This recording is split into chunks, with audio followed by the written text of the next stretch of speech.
refuse to rank things, so I'm going to be sharing my top 5 shows, movies, and books in the order of when I came across them. And I did, in fact, read or watch more than 5 things that I enjoyed this year, so I will be sharing some honorable mentions as well. And I wanted to do something a little bit different this time, so instead of showing you my face for the entire video like I have in most of my videos so far, I have made a little digital drawing for each of my top 5 in Clip Studio Paint. I've done each of these with a time limit of however long the voiceover took for each section, so they should be more or less in real time with a few edits here and there. Before I start rambling and you stop paying attention, let's get into the video. The Last of Us is a wonderful exploration of how love and hope can be found even in the darkest times, which makes it all the more devastating when those bright spots don't last forever. I have always loved a reluctant dad in a hostile environment who eventually learns how to show love, but The Last of Us is not afraid to lean into the dark forms that love can take. This show made me cry several times, but it never made me feel that sense of hopelessness that I sometimes get with media trying its best to be as dark as it can possibly be. People say you can't feel joy without sadness, but the opposite is also true. The grief and fear and anger in The Last of Us are so much more effective because of the moments of hope and joy. These moments also keep it from being so depressing that it's not watchable, at least for me. It can be a difficult balance to strike, but I think the show does it perfectly. Episode 3 in particular is a masterpiece of queer storytelling that, even with its tragic ending, still spends time with all the joy this couple get together, in part because of the way the world has ended.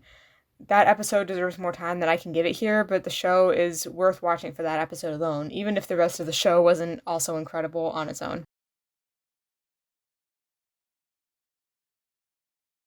Spider-Man Across the Spiderverse is one of only 2 movies I saw this year, and it was absolutely worth it.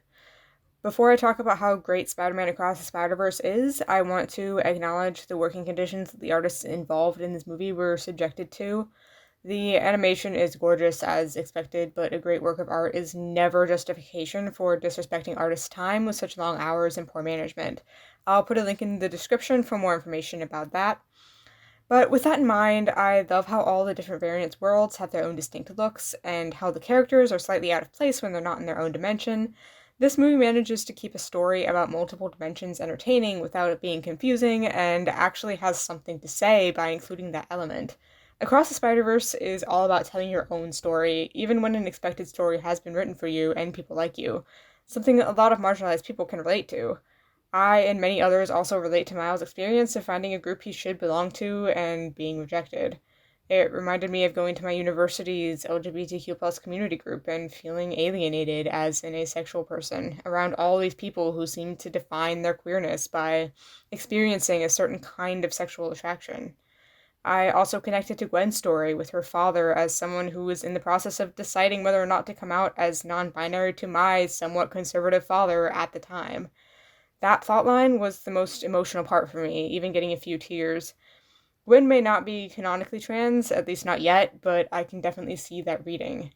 I also wanted to mention how much I enjoy the music in this movie. I have been known to listen to its score on its own. It has a sound that distinguishes it from most other movie scores I've listened to. As much as I love this movie, it does have a cliffhanger at the end that could make it harder for some people to enjoy it on its own, and which could end up retroactively changing some of the meaning of Across the Spider-Verse depending on what happens in the sequel.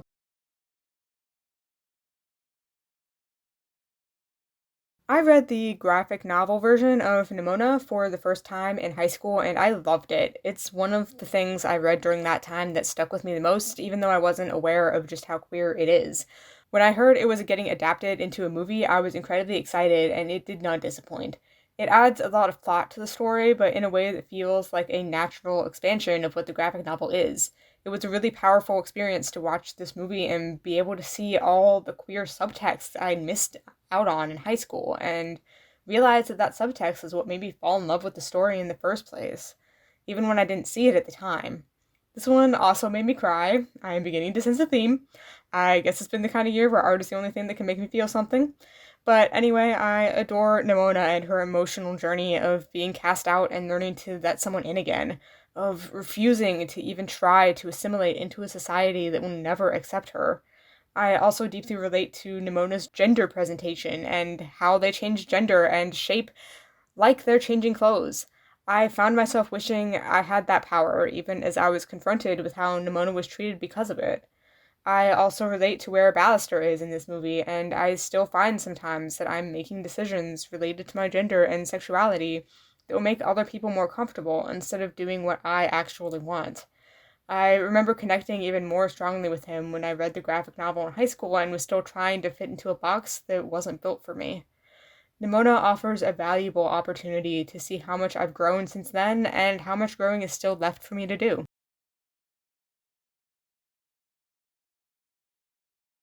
Thief of Shadows by Elizabeth Hoyt wasn't published in 2023, but I read it in 2023, so I'm counting it. It's my video, I make the rules. If you're not aware of this book, it's basically like if you took the concept of Batman, set it in the early 18th century, and put him in charge of an orphanage in a poor part of London, but took away his money. So, different concept, but the vigilante part is still there. This hero's name is Winter Makepeace, and he needs to be able to interact with high society to keep the orphanage, so Lady Isabel Beckenhall convinces him to let her teach him manners. So, as this is a romance novel, they fall in love. Where should I even start with this one? Honestly, I could probably write a whole video essay about this book, and I do have vague plans to include it in a project in the future, but I'll try to keep it relatively brief so we're not here all day. The thing that stands out most to me about this book is how queer it is without having any explicit representation. There are lots of examples of this type of thing in media, but it's relatively rare in romance, where even some same-sex romance reads as if it could just as easily be an opposite-sex couple. And opposite-sex romances typically either follow the expected gender roles or they just flip them. Historicals especially tend to follow expected gender norms, and thus they're completely anachronistic. Thief of Shadows subverts this, as even though this is a time when men had an absurd amount of power over women, that power is balanced by Lady Beckenhall's higher economic standing and class. She is also older than him and has more sexual experience as a widow who enjoys casual sex now that her husband has died. Winter, however, is a virgin when the book starts. Winter has to learn from her about both how to fit in with these people that will always see him as lesser no matter what he does, but he also has to learn from her how to allow himself to be sexually intimate with her or anyone else.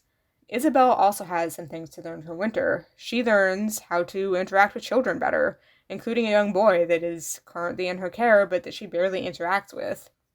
All of this creates a really interesting conversation about privilege and the ways moving through society is easier or harder for them in different ways depending on how each of them differ from the expected norm, especially in high society. Winter sees his own sexual desire as an animal that he is afraid to give even an inch for fear that he won't be able to control his own capacity for violence if he does. He sees sex and violence as experiences that are almost interchangeable, almost as if what he really sees as an animal is his own masculinity, as these are both traditionally masculine traits. This is contrasted by how good he is with children, a traditionally feminine trait, and something he spends the whole book defending. Isabel has her own queer relationship with gender, as she physically cannot have children, something that excludes her from access to her society's idea of what true womanhood looks like.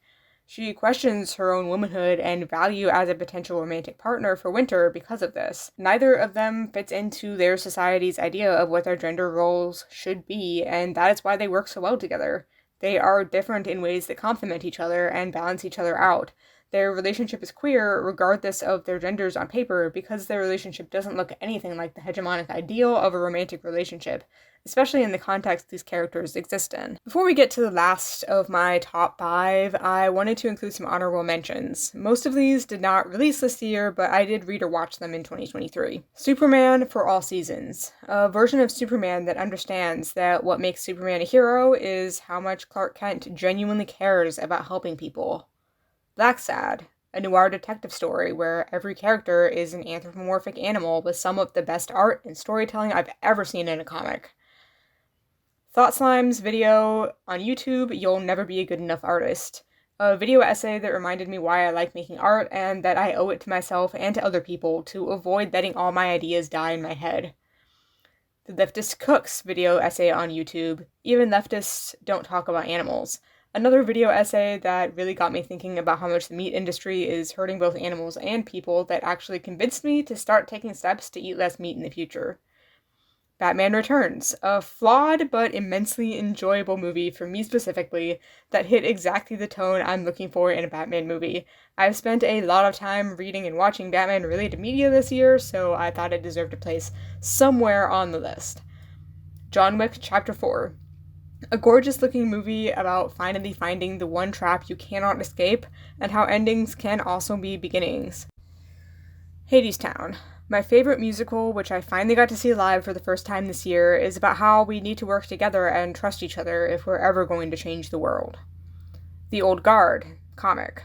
The only comic where I've ever noticed how good the lettering is, but also a story about war and trauma and living through things that should have killed you but didn't. Teen Titans. A surprising amount of depth for a show made for kids that is all about a team defeating the bad guys, yes, but more importantly, about a family saving each other.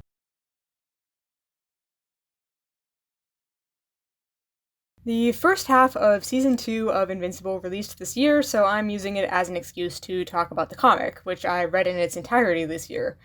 The show is also fantastic, but I'm mostly going to focus on the comic since it's a finished story. First, I want to acknowledge that the comic has a little bit of a rough start, and it takes a while to get into. It also has some very of its time homophobia and ableism that it does improve as the comic goes on. I could personally deal with it long enough to see it get better, especially since that improvement follows the growth of Mark Grayson as a character, but I could totally understand if other people can't. The show has mostly fixed this problem, so if that bothered you in the comic or you think it will, I would still recommend the show. I was actually surprised at how well some topics were handled later in the comic, especially considering the more problematic moments from earlier. There are also discussions of abortion and rape unrelated to each other that I thought were handled relatively well, especially for the superhero genre. I do think more time could have been spent on both of these subplots, but what was included was solid, and there was enough actually dealing with it that it was clear Kirkman was actually interested in exploring these topics, even if they were a bit overshadowed by everything else going on. The art is clear and handles the gore and violence in a way that manages to avoid making that violence seem desirable. The story does the same by dealing with difficult and even shocking topics head on, but giving them the emotional weight they need, for the most part. So it doesn't feel like it's all for shock value and nothing else. I appreciate that it deals with a healthy end to a relationship that wasn't working while still leaving room for the characters to be messy as young people in romantic relationships often are. Invincible, at its core, is about forgiveness. It asks the question of how much harm a person or even a group of people can do and still deserve forgiveness, and what that forgiveness should look like. Mark learns over the course of the story that justice is complicated, and that he has a responsibility, not only as a superhero, but as a human and a Viltrumite, to find a better way. I really loved the resolution of that question. This one could also be a video essay in its own right, but I'll cut it off here. Do all the YouTube things if you feel like it, and feel free to use the comments to share your thoughts on anything discussed in the video or anything not discussed. YouTube counts it either way.